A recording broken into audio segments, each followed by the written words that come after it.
la loi nous obligeait à certaines choses, mais nous on a dit on va aller au-devant. Parce qu'on avait une équipe de cuisiniers qui était partant. On avait une cuisine bien équipée aussi. Et en 2018, donc au printemps, on a fait ce constat-là qu'on voulait mettre quelque chose de sain, de bon, de préparé proche, tout proche et tout, pour les enfants. Septembre 2018, on s'est fait aider par la Nouvelle-Aquitaine, la région qui nous a envoyé une personne qui nous a fait un diagnostic de nos équipements, du personnel, tout ça. Donc on a vu que c'était possible de réaliser des choses bien, pour pas plus cher pour les parents, pour pas augmenter les tarifs. Et depuis, on suit cette ligne de conduite.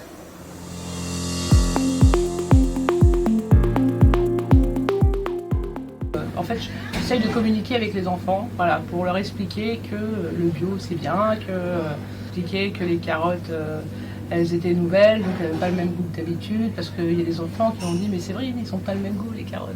Voilà, parce qu'elles venaient de ballon, parce qu'elles ont été cueillies hier et c'est pour ça que le goût était différent, c'est pour ça qu'ils ont plus aimé.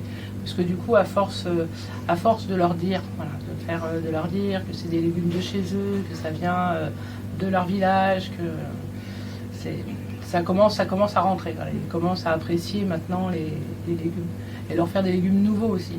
L'autre jour, c'était du chou-fleur vert.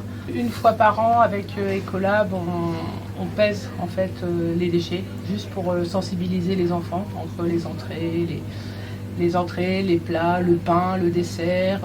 On a un peu changé notre façon de travailler. On s'adapte, on ne leur met pas la ration directe dans l'assiette. Voilà.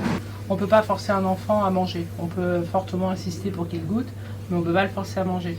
Donc en mettant comme ça un petit peu à tout le monde, et en remettant, en faisant des repasses comme on fait, du coup ceux qui aiment mangent, et puis ça fait moins de déchets, parce que je sais pas, vous avez vu même le retour des assiettes, il y en a quand même aussi pas mal.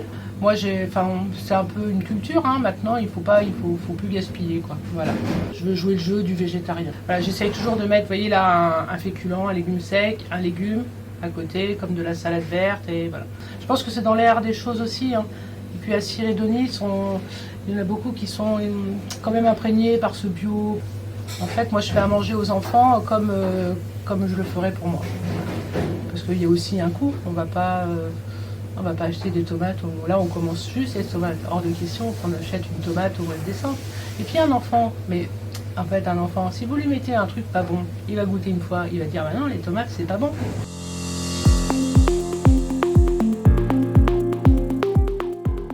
Il y a certains producteurs, c'est par mail. Voilà. On travaille beaucoup par mail parce qu'il y a une trace écrite. Parce que les producteurs locaux n'ont pas que ça à faire, hein, de répondre au téléphone.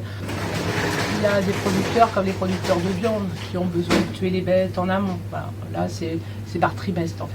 Voilà. Je sais exactement sur tous les mois quel jour je vais avoir la viande parce que c'est à nous en fait de s'adapter à eux.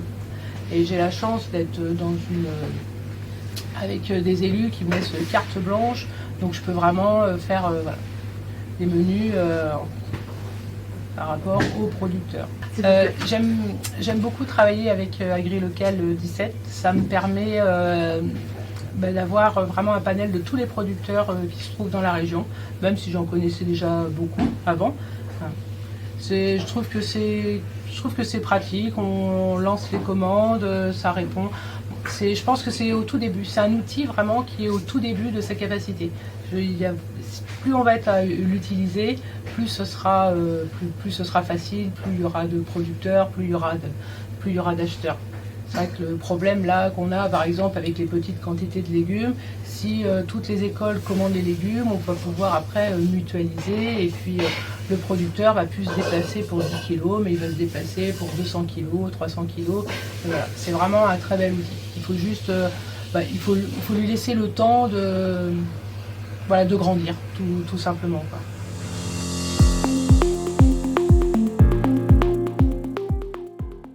Alors c'est vrai que les menus, je les fais presque d'une semaine à l'autre. Voilà, parce que je me aussi souvent avec la météo. Et les enfants, s'il fait chaud, ils n'ont plus envie de manger de soupe, par exemple. Voilà. Et s'il fait froid, ils n'ont pas forcément envie de manger de glace. Donc c'est vrai qu'on se met souvent avec la météo. Et en fait, j'appelle aussi le maraîcher du village toutes les semaines en lui demandant ce qu'il a comme légumes. Donc c'est vrai que parfois, s'il va faire une semaine de beau soleil, ils vont avoir tel ou tel légume, et par contre s'il pleut, ils vont pas les avoir. Je fais livrer les légumes 2 fois par semaine, plus le maraîcher du village. Après, oui, je m'adapte. Mais en général, après, quand on connaît les jours de livraison des producteurs, ben, voilà, ça, de toute façon, c'est ça le secret hein, pour arriver à manger local, bio, bon et de saison.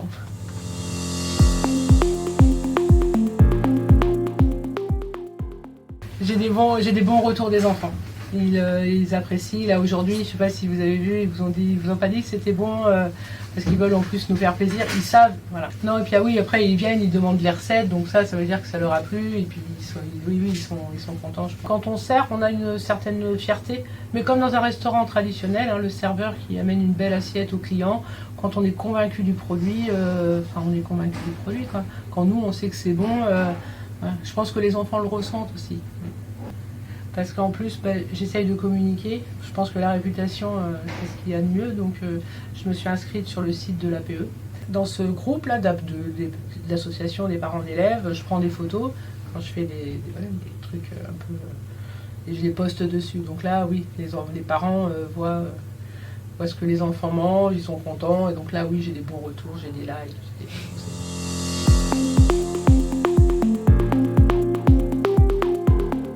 Alors sur les tarifs proposés, on s'est arrangé pour ne pas augmenter pour les parents. Et on a fait moins de gaspillage, puisqu'au départ on commandait beaucoup sur catalogue, par manque de temps de nos anciens employés. Là, après, nous, on était partants pour tout fabriquer. Alors on a mis un petit peu de temps parce qu'il a fallu acheter du matériel, donc.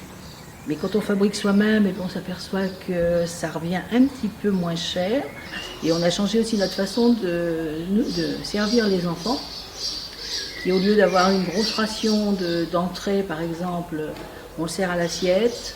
Et le reste, il y a un petit surcoût, c'est les municipalités qui les prennent en charge. Et puis on est tellement content qu'on le prend facilement en charge.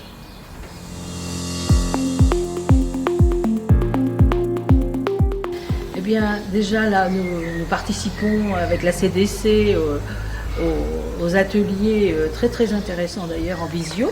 Donc comme ça permet d'échanger avec les autres établissements de restauration.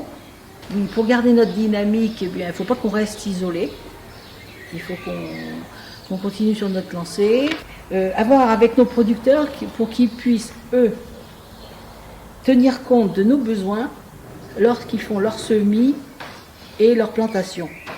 Parce que l'exemple des carottes, il n'y a rien de plus simple et on a des difficultés à trouver des carottes. Des tomates au mois de septembre, aussi, s'ils ont un petit surplus qui leur reste au mois de septembre, nous, ça nous intéresse aussi.